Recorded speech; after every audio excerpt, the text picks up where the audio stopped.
السلام علیکم ورحمۃ اللہ وبرکاتہ. الحمد للہ رب العالمین، الصلاۃ والسلام علی اشرف الانبیاء والمرسلین وعلی اہلہ واصحابہ ومن استنى بسنته الى یوم الدین. اللهم اهدنا وسددنا، اللهم فقهنا في الدین. ثم اما بعد فاعوذ باللہ من الشیطان الرجیم. بسم اللہ الرحمن الرحیم. رب زدنا علما. آج ہم انشاءاللہ تعالیٰ پڑھیں گے سورہ البقرہ آیت نمبر 26 سے. اللہ سبحانہ و تعالیٰ کہتے ہیں ان اللہ لا یستحیی، ان اللہ بے شک اللہ تعالیٰ لا یستحیی نہیں وہ شرماتا، کس بات سے؟ ان یضرب کہ وہ بیان کرے مثلا ما بعودۃ فما فوقها، مثال اس مچھر کی جو مثال وہ جو مچھر کی ہو یا اس کے اوپر کی. فاما الذین آمنوا تو لیکن وہ لوگ جو ایمان لائے فیعلمون تو وہ جانتے ہیں کیا انہ الحق من ربہم کہ حق ان کے رب کی طرف سے ہے. وَأَمَّا الَّذِينَ كَفَرُوا اور رہے وہ لوگ جنہوں نے کفر کیا فَيَقُولُونَ تو وہ یہ کہتے ہیں ماذا اراد اللہ کہ کیا کچھ ارادہ کیا اللہ نے بہذا مثلا اس مثال کے ساتھ. یضل بہ کثیرا گمراہ کرتا ہے اس کے ساتھ اللہ بہت سوں کو، ویہدی بہ کثیرا اور ہدایت دیتا ہے اس کے ساتھ بہت سے لوگوں کو. وما یضل بہ الا الفاسقین اور نہیں وہ گمراہ کرتا مگر فاسقوں کو. ہم نے ابھی تک جو قرآن پاک کا پورشن پڑھا اس میں ہم نے جو چیزیں دیکھیں ان میں سب سے پہلی چیز تھی مومنین کی صفات، متقین کی صفات. اللہ نے کہا متقین کیا ہیں؟ جو آخرت پر ایمان لاتے ہیں اور شک نہیں کرتے، جن کا عمل ان کے ایمان کی گواہی دے رہا ہوتا ہے. جبکہ دوسرے ہم نے دیکھے، دوسرا جو گروہ ہم نے دیکھا وہ کافروں کو دیکھا، ان الذین کفروا. اچھا جو کافر ہیں انہوں نے تو پہلے کہہ دیا جی ہم نے نہیں ماننا، ٹھیک ہے، ایک ہو گیا ٹھیک اور ایک ہو گیا کراس. پھر ہم نے درمیان میں دیکھی منافقین کی صفات، اور منافقین وہ تھے جو بظاہر تو اسلام پر تھے لیکن وہ اسلام سے خوش نہیں تھے، اور انہیں اسلام کا کلمہ پڑھنا اس لیے اچھا لگتا تھا کہ وہ میجورٹی میں آ جائیں، لیکن وہ اسلام کے احکامات کو برا سمجھتے تھے. پابندیاں نہیں برداشت ہوتی، سنتوں پر عمل کرنا مشکل لگتا ہے، اور اسلام تو اس لیے قبول کر لیا سارے کہیں جی مسلمان ہے، دیندار ہے، اللہ والا ہے، لیکن اسے جو ہے وہ دوسروں کے سامنے گناہ کرتے ہوئے بھی شرم آتی ہے، دوسروں کے سامنے اپنی کوئی برائی شو کرتے ہوئے بھی برا لگتا ہے، بہانے بنا کر دین سے دور رہتا ہے. نہیں جی ٹائم نہیں ملتا، کیا کریں، بچے ہیں، پڑھائی ہے، نہیں رہ سکتے نا، اب کون کرے اتنا دین کا کام اور کون پڑھے، اب اس عمر میں کہاں پڑھنے جائیں گے، تو وہ یہ منافقین کی خصوصیات. پھر آج جو ہم ایک گروہ کا تذکرہ پڑھنے لگے ہیں یہ فاسق ہیں، ایک ایسا گروہ جو فحاشی پھیلانے والا ہے، فاسق ہے اور یہ سر عام گناہ کرتا ہے. اور سب سے خطرناک گروہ، ان میں حیا نہیں ہے، یہ بے شرمی کے لحاظ سے آگے ہیں سب سے، کھلے عام فحاشی کرنے والے، معاشرے میں فساد پھیلانے والے، دوسروں کو گناہوں کی طرف راغب کرنے والے، ترغیب دلانے والے. جب کوئی بھی کہتا ہے آؤ دین کی طرف، ٹھیک ہے، دین کا یہ کام کرو، تو وہ ماننا تو چلو ہے ہی نہیں نا، لیکن پھر اس میں بحث بھی کرنی، اس میں خامیاں بھی نکالنی، اس میں خرابیاں بھی نکالنی. اور ہمارے ہاں اکثر ایک بات کہی جاتی ہے اچھا اب تو یہ بہت پرانا ہو گیا ہے، اس وقت تو اتنا ایڈوانس دور نہیں تھا، تب تو لوگ جو ہے وہ اونٹوں پہ سفر کرتے تھے، اچھا پھر آپ جہاز پہ کیوں کرتے ہیں، اچھا تب لوگ کچی مسجد میں نماز پڑھتے تھے، اب آپ کارپیٹڈ مسجد میں نماز کیوں پڑھتے ہیں، اچھا اس زمانے میں تو یہ ہوتا تھا تو آپ یہ کیوں کرتے ہیں. تو یہی باتیں کرنا اور باتوں سے لاجک سے دین کو غلط ثابت کرنے کی کوشش کرنا. اللہ ان کو جواب دے رہا ہے کیا؟ ان اللہ لا یستحیی کہ بے شک اللہ نہیں شرماتا، کہ اللہ کو اس بات سے کوئی یار نہیں کہ وہ مثالیں دے، اور چاہے وہ مچھر کی دے یا مکھی کی دے. کیونکہ کیا ہوا، یہ سورہ البقرہ مدنی سورت ہے. اس سے پہلے جو ہے وہ مکی جو صورتیں تھیں ان میں سورہ نمل آپ انشاءاللہ تعالیٰ آگے پڑھیں گی، اس میں چونٹی کا ذکر ہے کہ چونٹی نے حضرت سلیمان علیہ السلام کی بات سنی. اسی طرح سورہ نحل میں ہم شہد کی مکھی کے بارے میں ڈیٹیل پڑھیں گے، اور اسی طرح سورہ حج میں بھی مکھی کا ذکر ہے. تو اللہ کہہ رہا ہے میں نہیں شرماتا، چاہے مچھر ہو چاہے مچھر کے اوپر کی کوئی چیز. مچھر کا پر کر لیں آپ، مچھر کے اوپر ایک پر بھی ہوتا ہے نا، آپ دیکھیں مچھر یا مچھر کے اوپر یا اس کا پیراسائٹ کر لیں، جو جس طرح ہماری جوئیں ہوتی ہیں ویسے مچھر کی بھی ہوتی ہیں، ان کے پیراسائٹس ہوتے ہیں. وہ اللہ کہہ رہا ہے میں نہیں شرماتا. کیوں نہیں شرماتا؟ کیونکہ میں نہیں بنایا. اللہ کی مخلوق ہے نا. اللہ سبحانہ و تعالیٰ مشرکین کیا اعتراض کرتے تھے, یہ کیسی کتاب ہے جی جس میں مکھی اور مچھر اور چونٹیوں کی باتیں ہیں. تو اللہ کہہ رہا ہے میری مخلوق ہے, میں جیسے چاہے بیان کروں. اچھا تمہیں مسئلہ ہے, تم ایسی ہی جو ہے وہ ایک چیز بنا لو. تم میری اگر مخلوق کا تمہیں یہ لگتا ہے آپ اور میں مچھر بنانا تو دور کی بات, ہم تو اپنے منہ پہ یا اپنے جسم پہ بیٹھا مچھر مار نہیں سکتے. ہمارے ہاتھ میں تو اتنی گنجائش نہیں ہوتی, یا ہمارے ہاتھ اتنے نہیں ہوتے, شاید و نادر ہی کوئی مچھر ہم سے مرے تو مرے, نہیں تو ہم تو مچھر کو مار بھی نہیں سکتے. اور بنانا تو بہت آگے کی چیز. اللہ کہہ رہا ہے میں نہیں شرماتا, میں اس بات سے قطعاً شرم محسوس نہیں کرتا کیونکہ وہ میری مخلوق ہے. اور اللہ کا اتنی چھوٹی سی مخلوق کو بنانا کہ اللہ کی قدرت کا نمونہ نہیں ہے. آپ دیکھیں کہ ایک مچھر, آپ انشاءاللہ تعالیٰ جیسے جیسے تفسیر پڑھیں گی نا آپ کو بہت سی باتیں پتہ لگیں گی. ایک مچھر نمرود کے ناک میں چلا گیا تھا, ٹھیک ہے, ناک سے چلا گیا اندر اور دماغ تک پہنچ گیا, اور دماغ میں جا کے اس نے وہ طوفان مچایا کہ اس کو اتنی تکلیف ہوتی تھی کہ آدمین ہوں گے ان سے اپنے سر پہ جوتے مروایا کرتا تھا, اور اسی تکلیف اور شدت سے وہ جو ہے وہ مر گیا جوتے کھا کھا کے. تو کیا مچھر کا مقابلہ آپ اور میں کر سکتے ہیں؟ مچھر چلا جائے ناک میں, مچھر آنکھ میں چلا جائے, چھوٹا سا کیڑا مچھر سے بھی چھوٹا آنکھ میں چلا جائے, آنکھ کا کیا حال ہو جاتا ہے. اللہ کہہ رہا ہے میں نہیں شرماتا. ہوتا کیا ہے, اللہ سبحانہ و تعالیٰ کا جب ہم کلام پڑھتے ہیں اور ہم گہرائی میں جا کے پڑھتے ہیں تو ہمیں تب اس دین کی سمجھ آتی ہے. جب تک ہم اس گہرائی میں نہیں جائیں گے ہمیں دین کی سمجھ نہیں آئے گی. اللہ کہہ رہا ہے میں مچھر کی بات کرنے سے نہیں شرماتا, اور اس کی بھی نہیں جو اس کے اوپر ہے. اب اس کے اوپر ہم نے بات کی کہ کچھ بھی ہو سکتا ہے, چاہے اس کی آپ اس کا پر کر لیں یا اس کی جوں کر لیں. ہمارے ہاں کیا ہوتا ہے کہ ہم ان ڈیٹیلز کو سمجھنا نہیں چاہتے. آپ کسی کو کہیں نا آؤ ذرا قرآن سیکھنے, آؤ میں قرآن پڑھتی ہوں, ترجمہ تفسیر گھر بیٹھ کے پڑھنا ہے, کہیں جانے کی ضرورت نہیں. کیا کہیں گے, مجھے آتا ہے سارا, ہاں میں نے بچپن میں پڑھا ہوا ہے. بھائی میں تو نا رمضان میں 4 قرآن مکمل کرتی ہوں.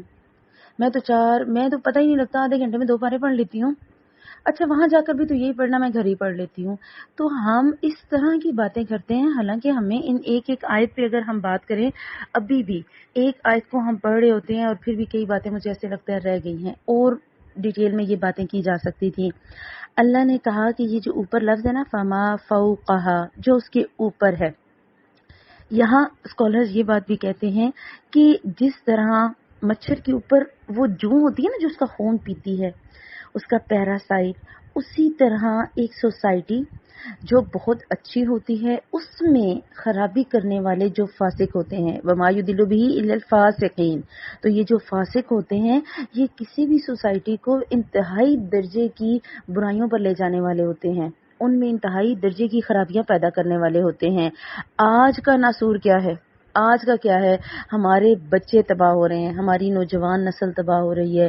ہماری نوجوان نسل میں حیران ہوتی ہوں کہ سوشل میڈیا پر انسٹاگرام اور ٹک ٹاک اور اس طرح کی چیزوں کو ایسے لیتے ہیں اور خوش ہو رہے ہوتے ہیں, ہنس ہنس کے ہم انہیں دیکھ رہے ہوتے ہیں, اور ہمیں یہ لگتا ہے کہ نعوذ باللہ ہم بہت اچھا کام کر رہے ہیں. اگر ہم اپنے آپ کو اور اپنی نوجوان نسل کو بچانا چاہتے ہیں تو ہمیں ان میں سے یہ چیزیں دور کرنی ہوں گی. یہ جو موبائل پہ خصوصاً اسنیپ چیٹ اور ٹک ٹاک ہے, یہ ہمارے بچوں کا خون چوس رہے ہیں. پب جی گیم ہمارے بچوں کا خون چوس رہی ہے, فری فائر ہمارے بچوں کا خون چوس رہی ہے. بچے بیٹھے ہوتے ہیں, انہیں ہوش کوئی نہیں ہوتا, کیا ہو رہا ہے گھر میں کوئی پتہ ہی نہیں, لگے ہیں گیم کھیلنے, اور بعض اوقات تو مائیں بھی شاید تنگ ہی پڑ جاتی ہوں گی کہ بچوں کو ہو کیا گیا ہے. تو یہ جو فاسق ہیں یہ ہماری نوجوان نسل کو گمراہ کر رہے ہیں. یہ بے حیائی کے نام پر ہماری سوسائٹی کا خون چوسنے والے مچھر ہیں. تو اللہ سبحانہ و تعالی ہمیں ان باتوں کو سمجھنے والا بنائے کہ ہم ان ناسوروں کو پہچان سکیں. اللہ کہہ رہے فَمَّا الَّذِينَ آمَنُوا, اب رہے وہ جو ایمان لائے, فَيَعْلَمُونَ أَنَّهُ الْحَقُّ مِن رَبِّهِمْ, وہ تو جانتے ہیں کہ حق ان کے رب کی طرف سے ہے, اسی لیے تو وہ انکار نہیں کرتے. انہوں نے پہلی بات کیا کہ اللہ نے جب قرآن میں پہلے ہی کہہ دیا ذالک الکتاب لا ریب فیہ, تو انہیں پتہ ہے اس میں شک نہیں کرنا. وہ آمنا و صدقنا, وہ ایمان بھی لائے اور انہوں نے تصدیق بھی کی. تو اللہ کہہ رہا ہے مومن ایمان لاتا ہے, بحث نہیں کرتا, پتہ لگ گیا اچھا یہ بات سنت ہے, یہ فرض ہے, ٹھیک ہے جی سر جی سر جی سر. ایک مومن کا حال اس ملازم کی طرح ہوتا ہے کہ جس سے پوچھا جائے کہ کیا کھاؤ گے تو وہ کہتا ہے مالک جو دیں گے کھا لوں گا. اس سے جب پوچھا جاتا ہے اچھا تمہاری کوئی خواہش, تو وہ کہے گا جو غلام ہوتا ہے اس کی کیا خواہش ہوتی ہے؟ آپ مالک ہیں، آپ جیسا کہیں گے میں ویسا کروں گا. تو مومن تو ایسا ہوتا ہے، اللہ کو ماننے والا تو ایسا ہی ہوتا ہے. پھر جو مومن ایسا ہوگا اور اس کا مالک خوش ہوگا تو یقیناً مالک انعام بھی دے گا. مومن جب بحثوں میں نہیں پڑتا تو پھر وہ گمراہ بھی نہیں ہوتا، اسے پتا ہے صراط مستقیم قرآن ہے، پھر وہ کسی غلط سوچ کی طرف اپنے آپ کو بھٹکنے ہی نہیں دیتا. اور اس کی وجہ کیا؟ اس کی وجہ ہے تقویٰ، کیونکہ اس نے اپنے دل میں اللہ کا ڈر رکھا، اپنے سر کو اللہ سبحانہ و تعالیٰ کی فرما برداری میں جھکایا. کیوں؟ کیونکہ اسے پتا ہے کہ اگر اللہ نے ایک بات کہی تو وہ ہو کر رہے گی. اسے اللہ کی ایک ایک بات میں حقیقت نظر آتی ہے، اسے اللہ کی کاریگری نظر آتی ہے اس دنیا میں. اسے پتہ لگتا ہے کہ وہ جس اللہ کا بنایا ہوا شاہکار ہے وہ واقعی میں بہت بہترین خالق ہے.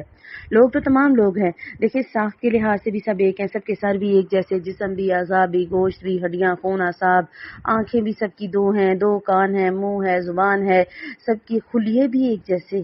ٹھیک ہے، لیکن اس کے باوجود اگر ہم خصوصیات کی بات کریں تو خصوصیات کہاں ہیں؟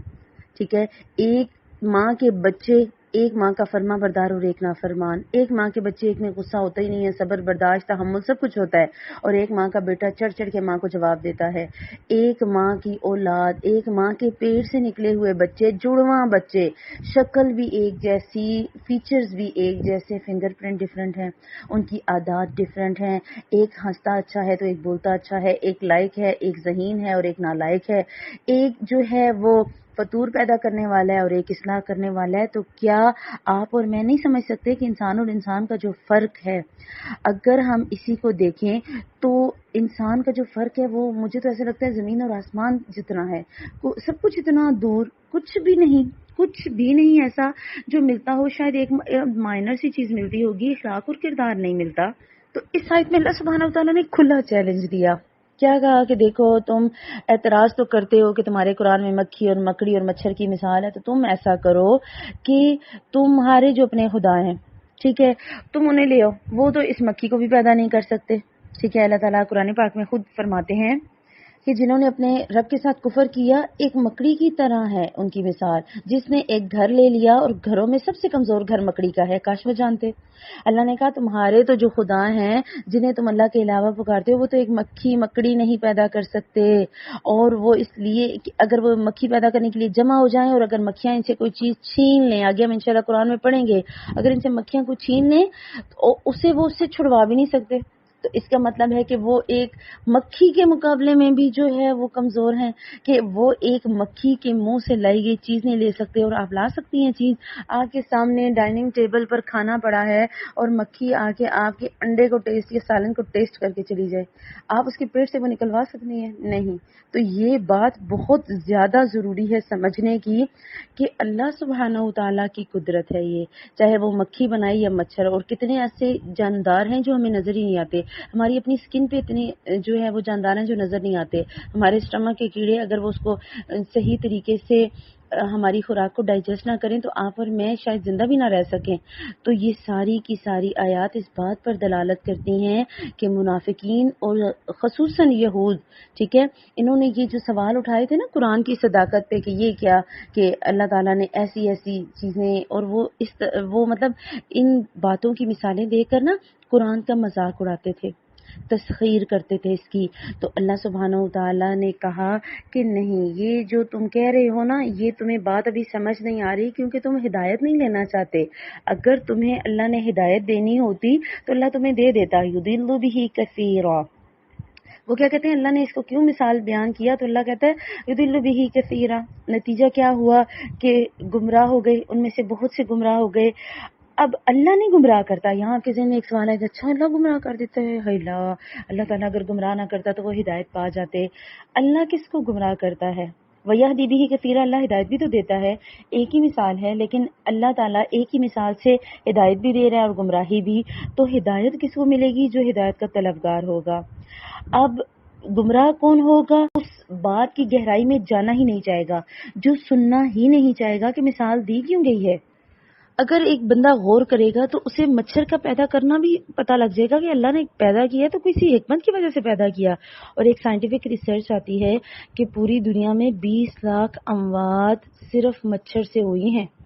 ٹھیک ہے، ایک مچھر کے 4 پر ہوتے ہیں اور اوپر جو خون کی نالیاں ہیں ان کا پورا جال بنا ہوا ہے. ٹھیک، اب آپ سوچیں کہ ایک مچھر، آپ کو تو وہ نظر بھی نہیں آتا، بعض دفعہ تو صرف آواز آ رہی ہوتی ہے اور وہ نظر بھی نہیں آ رہا ہوتا. تو ہدایت پھر وہ نہیں پا سکتا نا جو غور نہیں کرے گا. مومن کیا کرتا ہے؟ مومن کہتے ہیں اچھا بات ہو رہی ہے، کون کر رہا ہے، اچھا بات کا مقصد کیا ہے، اور جب مقصد سمجھ آ گیا عمل کر دیا جاتا ہے. جبکہ کافر کیا کرتا ہے؟ کافر تو سنتا ہی نہیں، سمجھتا ہی نہیں. ان پہ اللہ نے کہا کہ مہر لگا دی ہے، اللہ نے ان کے کانوں پر، ان کی آنکھوں پر، ان کی ہر چیز پر پڑتا ہے. جبکہ فاسق کیا ہے؟ فاسق خواہشات کا پیروکار ہے. فاسق اپنی خواہشات میں اتنا آگے بڑھ جاتا ہے کہ وہ برائی کو برائی نہیں سمجھتا، اوپر سے دلیلیں دیتا ہے. آپ کسی کو کہیں نا کہ دیکھو پردہ کرنا چاہیے تو کیا جواب ملتا ہے؟ نہیں جی، آنکھوں کا پردہ ہوتا ہے، حیا تو آنکھوں میں ہونی چاہیے.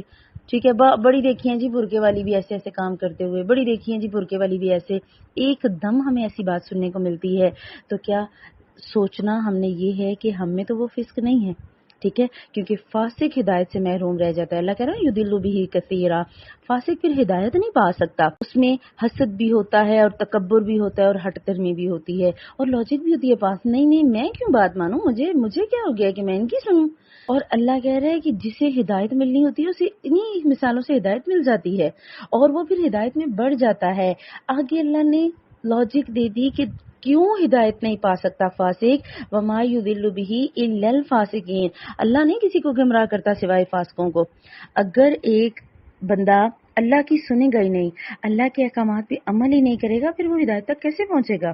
اور یہ جب آیات نازل ہوئیں تو یہاں پر اللہ سبحانہ و تعالیٰ نے جو کافروں کی سازشیں تھیں نا انہیں روکنے کے لیے اور مومنوں کو یقین دلانے کے لیے نازل کیا کہ مومنوں کے ایمان میں اضافہ ہو. اللہ کہہ رہا ہے نا کہ جو ایمان والے ہیں، ٹھیک ہے، ان کے ایمان میں اضافہ ہو جاتا ہے. انہیں پتہ ہوتا ہے انہ الحق من ربہم، کہ حق تو ان کے رب کی طرف سے ہے. اللہ سبحانہ و تعالیٰ ان مثالوں کو دے کے، اور ہم بھی جب کسی سے بات کریں تو ہمیں بھی بتاتے ہوئے شرم نہیں آنی چاہیے کہ اللہ نے مکھی اور مچھر کی کیوں مثال دی. جو اعتراض کریں آپ کہیں آپ بنا کے دکھا دو، آپ ایک مچھر بنا دو. چھوڑو مچھر بنانا دور کی بات، مچھر زندہ پکڑ کے دکھا دو. یہ بھی بہت بڑا چیلنج ہے. ایک بندہ ایک مچھر کو زندہ پکڑ کے دکھا دے، اور پکڑنا بھی ہاتھوں سے ہو، تو آپ کیسے مچھر کو زندہ پکڑیں گے؟ کوئی پکڑ سکتا ہے؟ جو سینسیبل بندہ ہے نا، جس کا عقل ہوگا، وہ کہے گا نہیں پکڑا جا سکتا. ٹھیک ہے، تو اللہ تعالیٰ کہہ رہے ہیں کہ ان مثالوں میں بڑی حکمت ہے. اللہ سبحانہ و تعالیٰ اسی کے ذریعے دلوں اور روحوں کو جانچتا ہے. کیسے؟ جو لوگ ایمان لاتے ہیں وہ جانتے ہیں کہ یہ ان کے رب کی طرف سے ہے. اس کی وجہ یہ ہے کہ مومنین کا یقین اللہ سبحانہ و تعالیٰ پہ مزید گہرا ہو جاتا ہے، وہ اور اللہ سبحانہ و تعالیٰ کے قریب ہو جاتے ہیں. اللہ کی شان کے مطابق اللہ کی عبادت مزید اچھے طریقے سے کرتے ہیں، اور ایمان ان کے دلوں میں روشنی اور ان کی روحوں میں احساس پیدا کر دیتا ہے. ان کے ادراک میں کشادگی آ جاتی ہے، اور ہر معاملے اور ہر قول میں جو اللہ کی طرف سے ان کے پاس آتا ہے، اللہ سبحانہ و تعالیٰ کی دی گئی حکمت انہیں مزید اللہ کے قریب کر دیتی ہے. یہ اللہ سبحانہ و تعالیٰ کا دیا گیا نور ہے اور دی گئی حکمت ہے کہ جو اللہ سبحانہ و تعالیٰ کی قدرت کے پردے ہیں، جو اللہ کی حکمتیں ہیں، ہم ان حکمتوں کو سمجھ جاتے ہیں کہ اس میں مصلحت ہوگی. ہر شخص یہ بات جانتا ہے کہ اللہ سبحانہ و تعالیٰ نے پیدا کیا، آپ اور میں تو پیدا کیے ہوئے کو زندہ نہیں رکھ سکتے، اور زندہ رکھنا تو دور کی بات، ہم تو کسی بیمار کو شفا نہیں دے سکتے. سارے علاج کروا لیتے ہیں، جہاں پتہ لگتا ہے وہاں لے جاتے ہیں، لیکن شفا اللہ نے دینی. اور اگر ہم یقین نہیں رکھیں گے پھر یضل بہ کثیرا، پھر ہم گمراہ ہو جائیں گے. لیکن اگر ہم یقین رکھیں گے تو آپ کو جاتے جاتے حکیم کی ایک پڑیا سے بھی آرام آ جائے گا. تو اللہ سبحانہ و تعالی یہ بتا رہے ہیں کہ دیکھو اللہ کے نزدیک کیا اہمیت رکھتی ہے. اللہ کے نزدیک جہالت کی کوئی اہمیت نہیں، کوتاہیوں کے اور اعتراضات کا کوئی جواب نہیں. ان کو کوئی جواب دینے کی ضرورت نہیں. انہیں کہو اچھا تمہیں اعتراض ہے تم بنا کے لے آؤ، بس بات ہی ختم ہو گئی. جب کبھی بھی اللہ سبحانہ و تعالی انسان کو آزمائشوں میں مبتلا کرتے ہیں یا راستے میں تکلیفیں دیتے ہیں تو کیا ہوتا ہے؟ جو مومن ہوتا ہے نا وہ ان آزمائشوں کو قبول کر لیتا ہے، اپنی فطرت کے مطابق آزمائشوں کا مقابلہ کرتا ہے، مشکل راستے کے لیے تیاری کرتا ہے، اور اس راستے میں ہر اس نقطے پر غور بھی کرتا ہے جو اس کے لیے اچھا ہو. دیکھ لینا نفاق کیا ہے؟ ایک انفیکشن ہے. تو ہمیں جب کوئی انفیکشن ہو جاتی ہے تو ہم اینٹی بایوٹک لیتے ہیں نا، یہاں بھی وہی حساب ہے. ہماری روحوں کو بھی اینٹی بایوٹکس کی ضرورت ہے. ہماری روحوں کو بھی، آپ سب نے شاید کووڈ کی ویکسینیشن کروائی ہوگی، تو یہ ویکسینیشن کیوں کروائی جاتی ہے؟ تاکہ آپ اس کا مقابلہ، جب وہ چیز آپ کے جسم پہ اٹیک کرے تو آپ پہلے سے اس کا مقابلہ کر لیں. اسی طرح جب ہماری روحوں میں ایمان مضبوط ہوگا تو باہر کا کوئی اعتراض آ جائے، باہر کی کوئی حجت اور کوئی لاجک آ جائے، ہم اس حجت کا مقابلہ کر سکیں گے، کیونکہ ہمیں اس قرآن کا اور اس دین کا پتہ ہوگا. ہم اللہ سبحانہ و تعالیٰ کی حکمتیں، اس کی رحمتیں، ہم اس پر بھروسہ رکھیں گے تو ہم مصیبت میں اللہ سے دعا کریں گے، خوف میں اللہ سبحانہ و تعالیٰ سے ہی رجوع کریں گے. جبکہ جو فاسق ہوتا ہے یا منافق ہوتا ہے تو وہ کیا کرتا ہے؟ اسے تو مصیبت ہلا کر رکھ دیتی ہے. پہلے تو زبان سے ہی جاری ہو جاتے ہیں، ہائے ہائے کیا کریں، ہماری تو مسئلے ہی نہیں ختم ہوتے، پتہ نہیں اللہ کو بھی میں ہی ملی تھی. اچھا میرے گھر میں مسئلے ہیں، فلاں تو ایسی، تو فلاں تو ایسی، تو میری جٹھانی ایسی، تو دیورانی ایسی، تو بہن ایسی، تو نند ایسی. اچھا اللہ کو بھی میں ہی ملی تھی. اچھا مسئلے سارے میرے ہی گھر میں آنے تھے. اچھا میرے ہی ساتھ ایسا ہونا تھا. اچھا میرے ہی بیٹے کے ساتھ ہونا تھا. اچھا میری اولاد کے ساتھ ہونا تھا. ہم ایک دم زبان سے بول پڑتے ہیں، ہماری زبانی ہمارے کنٹرول میں نہیں ہوتی. اور ہم ایک دم کوئی مانگنے والا آ گیا، کیا کریں بہن اپنے پاس نہیں تو میں کہاں سے دیں؟ ایک تو تم لوگوں نے تنگ کر رکھا ہے، ٹھیک ہے، ہم کوئی نوابوں کے گھر تو نہیں پیدا ہوئے کہ تمہیں روز ڈال کے دیں، تو نہیں کریں ایسا کچھ. اللہ سبحانہ و تعالیٰ کہہ رہے ہیں کہ اگر ہدایت چاہیے، اگر روحوں میں خوشحالی چاہیے تو کیا کرو، اس دین سے روشنی حاصل کرو. ہم نے پیچھے پڑھا تھا نا کہ یہ دین ایک روشنی ہے، ہدایت ہے، نور ہے، اور یہ نور اگر کسی مومن کی روح پر بنے گا تو وہ متقی ہو جائے گا، وہ خوشحالی میں بھی صدقہ خیرات کرے گا، شکر گزار رہے گا، اور تنگی میں بھی اس کا حال ایسا ہی ہوگا. جبکہ منافق کیا کرتا ہے؟ منافق آزمائش میں اللہ سے دور ہو جاتا ہے. جو نماز پڑھتے تھے وہ بھی چھوڑ دیتے ہیں، ہائے کیا کریں پریشانی اتنی، دل نہیں کرتا، ارے بھائی آگے سر میں درد ہے، ٹینشنیں تھوڑی ہیں اوپر سے، اب چلو جی نماز بھی پڑھو. تو یہ چیز اللہ سبحانہ و تعالیٰ سے اگر کوئی بھی آزمائش لے، اپنے نوٹس میں نوٹ کر لیں کہ اگر کوئی چیز، کوئی آزمائش اور کوئی تکلیف اللہ سبحانہ و تعالیٰ سے آپ کو دور کر رہی ہے تو پھر وہ آپ کے لیے جو ہے نا وہ بہت مشکل کھڑی کرے گی. اکثر لوگ پوچھتے ہیں کہ پتہ کیسے چلے کہ یہ تکلیف آزمائش ہے یا ہمارے گناہوں کی سزا. تو جو آزمائش آپ کو اللہ کے قریب کرے وہ آزمائش ہے، اور جو آزمائش آپ کو اللہ سے دور کرے تو وہ پھر سزا میں آ جائے گی. کیونکہ گناہ گار اور منافق وہ اللہ کے فضل کو نہیں پا سکتے، ٹھیک ہے. اگر اللہ کی جب خوشحالی ہوتی ہے تو وہ اللہ سبحانہ و تعالیٰ کا شکر نہیں ادا کرتے، خوشحالی چلی جاتی ہے، مصیبت آ جاتی ہے، اور جب مصیبت آتی ہے تو وہ گمراہ ہو جاتے ہیں. اللہ تعالیٰ انہی کے لیے کہہ رہا ہے یضل بہ کثیرا، بہت سے ایسے ہیں جو گمراہ ہو جاتے ہیں کیونکہ وہ خدا کی دی گئی حکمتوں کو نہیں سمجھتے.